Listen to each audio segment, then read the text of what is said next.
Hola, bienvenidos. Mi nombre es José Manuel López García. Tradición humanista. Voy a realizar unos comentarios o reflexiones sobre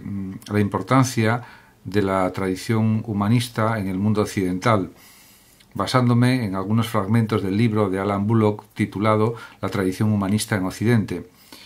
Es un tema muy amplio, pero voy a intentar desarrollarlo también de acuerdo con mis propias convicciones.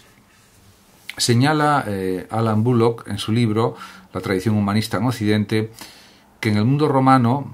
que como el griego era un mundo sin libros impresos, sin prensa periódica y sin otros medios de comunicación, los asuntos públicos eran tratados y resueltos cara a cara en asambleas y tribunales judiciales, y la maestría en el arte y la técnica oratorias era toda una llave hacia la influencia y el poder político. Esto está fuera de toda duda. También es cierto que, por ejemplo, Cicerón, el gran orador romano, estuvo un cierto tiempo en Atenas estudiando la filosofía de Platón, de Aristóteles, etcétera, y se formó también en Grecia, además de, por supuesto, en Roma, en Italia. Y podemos decir que Cicerón ya acuñó el término humanitas, siguiendo por otra parte el criterio griego de que el camino para desarrollar las capacidades intelectuales y perfeccionar las cualidades y las virtudes humanas era precisamente el camino de las humanidades, de los estudios humanos, del cultivo del griego antiguo, por supuesto del latín, en el que él fue un consumado especialista, fue un gran orador, un gran escritor, un considerable filósofo, y realmente esto se entiende perfectamente. Además, también cabe decir que en la tradición grecorromana ejerció una extraordinaria influencia en todo el desarrollo de la cultura occidental durante muchos siglos, y esta influencia de la cultura latina y de la cultura griega duró hasta finales del siglo XX, y podríamos decir que todavía en el siglo XXI sigue presente, porque todavía se estudia en los institutos como asignatura el latín y griego, lo cual es realmente estupendo, porque no hay que olvidar que el español tiene un 70% de palabras de origen latino, ya que es una lengua de origen derivada del latín, una lengua romance, y por lo tanto también, por supuesto, hay muchas palabras españolas que derivan del griego antiguo. Por lo tanto, el estudio del latín, del griego, de la cultura clásica en general es importantísimo para cualquier estudiante. Ya el mismo Hegel, por ejemplo, que era amigo de Nietamer, que era un educador también, insistían en el gran valor del estudio de las lenguas clásicas y de la cultura clásica en general, y esto es algo perfectamente comprensible. También es cierto que la palabra humanismo fue desconocida tanto en el mundo antiguo como durante el Renacimiento, y que surgió como tal palabra humanismo en el año 1808, y diríamos que surgió gracias a Nietamer, que era un educador, un reformador de la enseñanza, que por cierto era amigo y se carteaba y conocía a Hegel. Hegel en sus escritos pedagógicos señala varias veces a Nietamer, le manda informes, cartas, etcétera, y se intercambian una comunicación en relación con estas cuestiones de tipo pedagógico, porque el propio Hegel fue director del Instituto de Nuremberg durante unos años, aparte de ser profesor también de universidad, en la última parte de su vida en Berlín. Y realmente en los escritos pedagógicos de Hegel aparece también la gran influencia que debe tener el aprendizaje de las lenguas clásicas, de la formación, la cultura clásica también, en cualquier estudiante, sea estudiante de ciencias o más bien de letras, como se quiera expresar. Realmente Nietamer acuñó esta palabra de humanismo en el año 1808, como ya antes he mencionado, precisamente porque se estaba buscando un lugar de las humanidades, del latín y del griego fundamentalmente, en los estudios de secundaria, o como se podía señalar qué autores clásicos había que estudiar en la educación secundaria, dicho de otra manera. Realmente podemos decir que los estudios humanísticos diríamos forman parte del acervo cultural de la civilización occidental. Bien es cierto que a lo largo de la historia pues ha habido distintas concepciones del saber. Una podríamos denominarla concepción sobrenatural o concepción religiosa del conocimiento. Otra pues podría denominarse natural o científica. Y por último estaría la concepción humanista, que parte de la filosofía griega, también del pensamiento romano, del derecho romano también, etcétera. Y en este sentido, pues, por ejemplo, podemos pensar en las escuelas helenísticas, en el estoicismo, el epicureísmo, el escepticismo, el cinismo, fundamentalmente el estoicismo, el epicureísmo y el escepticismo, que dieron lugar pues a unas corrientes de pensamiento pues muy potentes, que también hubo pues humanistas que se consideraban estoicos o que se consideraban escépticos, etcétera. Y en este sentido eso también impulsó pues el saber, el conocimiento, las dudas acerca del conocimiento, etcétera. Además, se puede también afirmar que desde el siglo XVII pues hubo una coexistencia de estas tres corrientes, de estas tres concepciones que he señalado anteriormente, sobrenatural, natural o científica y humanista, si bien es cierto que las tres pretendían tener el monopolio de la verdad. Fundamentalmente había una competición, entre comillas, entre la concepción natural o científica y la humanista, y con grados de coexistencia diversos. En cualquier caso, yo creo que un científico puede tener estudios humanísticos y viceversa. Un humanista pues puede tener también conocimientos propios de la ciencia, como es lógico. Ya en el siglo XVIII, en la Ilustración, John Locke fue, pues diríamos, un abanderado del humanismo, en cierto sentido, porque fue un pensador muy crítico, un pensador que forjó el empirismo,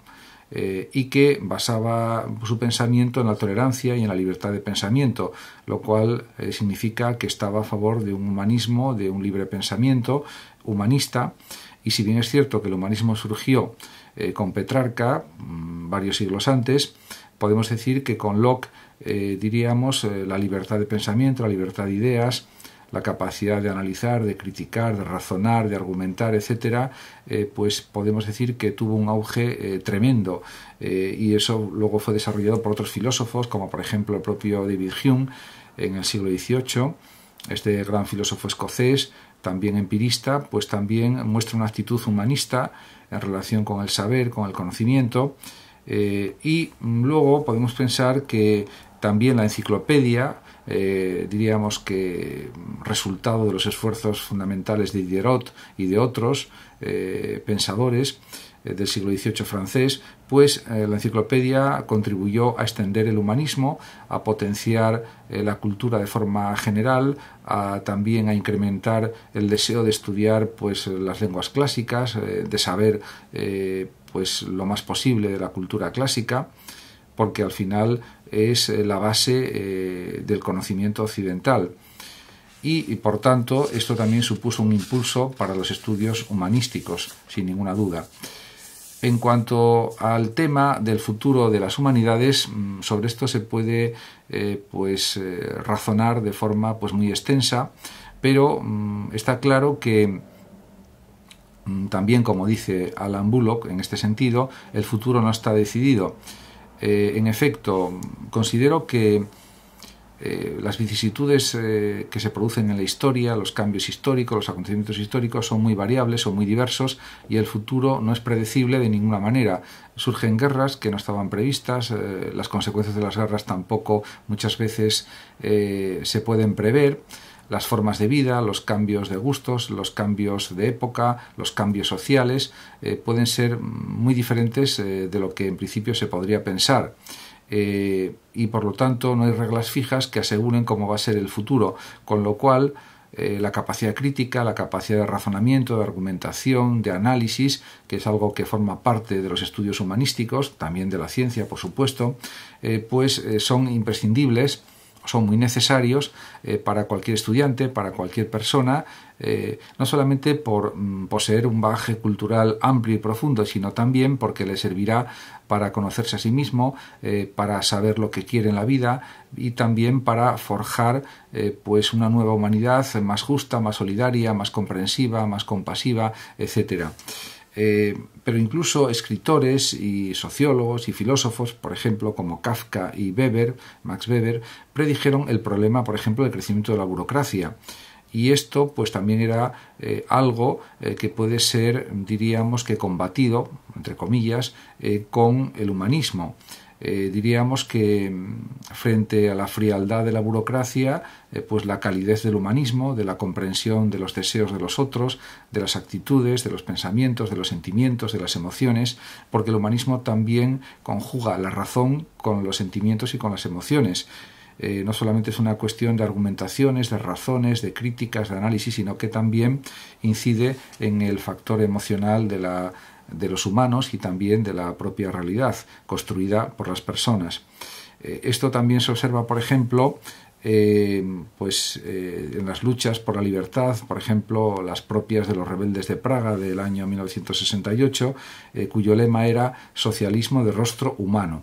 Aquí lo característico es pensar en ese rostro humano que tiene que tener, por ejemplo, cualquier pensamiento político, porque se busca el bienestar de las personas y también, diríamos, la capacidad creativa de las mismas, desarrollarla al máximo. En este sentido,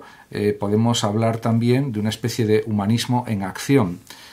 porque, contrariamente a lo que se podría pensar, el humanismo no supone una actitud pasiva, resignada, negativa, sino todo lo contrario. Sería pues la capacidad de crear escritos, de crear arte, de crear, diríamos, constructos culturales que pueden ser pues tratados, escritos, novelas, tratados filosóficos, lo que se quiera, y todo esto pues forma parte esencial también de la formación cultural y de nuestras vidas. Además, los estudios humanísticos responden al deseo de encontrar pues un cierto sentido a la vida, o diferentes sentidos a la propia vida. También hay un ansia de identidad individual, algo que también sucedía, por supuesto, en el pasado. Los hombres de hace 2000 años, por ejemplo, en la antigua Roma, o hace 2300 años, en los tiempos de Aristóteles, pues también buscaban una identidad. Y de hecho, la propia filosofía helenística, las escuelas helenísticas, éticas, también inciden en esta cuestión, la búsqueda de la seguridad en las personas, la búsqueda de ideales, de propósitos de vida, etcétera, y eso se ve apoyado precisamente por los estudios humanísticos sin ninguna duda. Por lo tanto, el reforzamiento de este tipo de estudios es algo absolutamente necesario, precisamente para luchar contra, pues, diríamos que la superficialidad,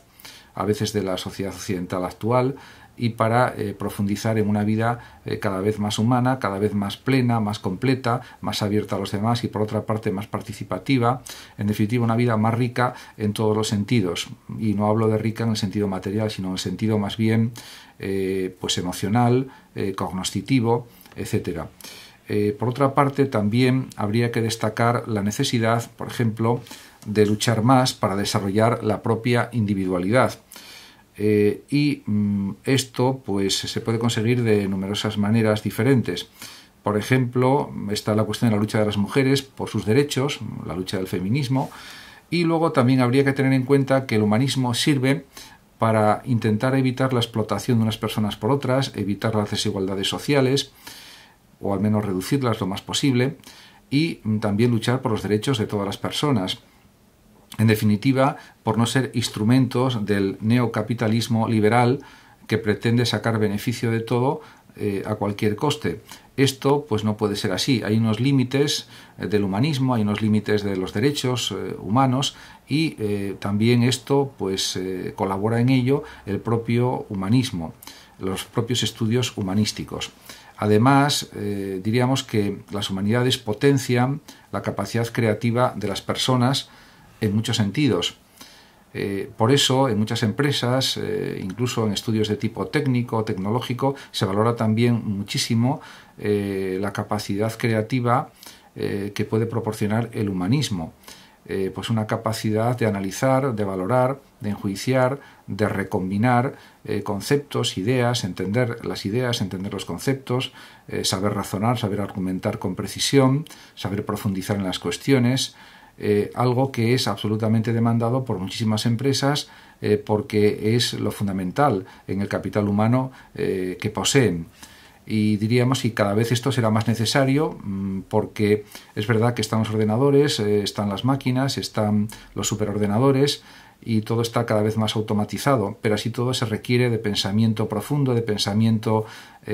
auténticamente crítico para solucionar problemas, para resolver conflictos. También, por supuesto, la cuestión de la inteligencia emocional, que es absolutamente necesaria en el mundo actual, etcétera. Muchas gracias a todos por su atención, muchas gracias también a los oyentes de Radio Sofando de México y por último decir que el que lo desee puede compartir este vídeo, darle me gusta o simplemente suscribirse a mi canal de YouTube para poder seguir mis vídeos. Hasta siempre, gracias.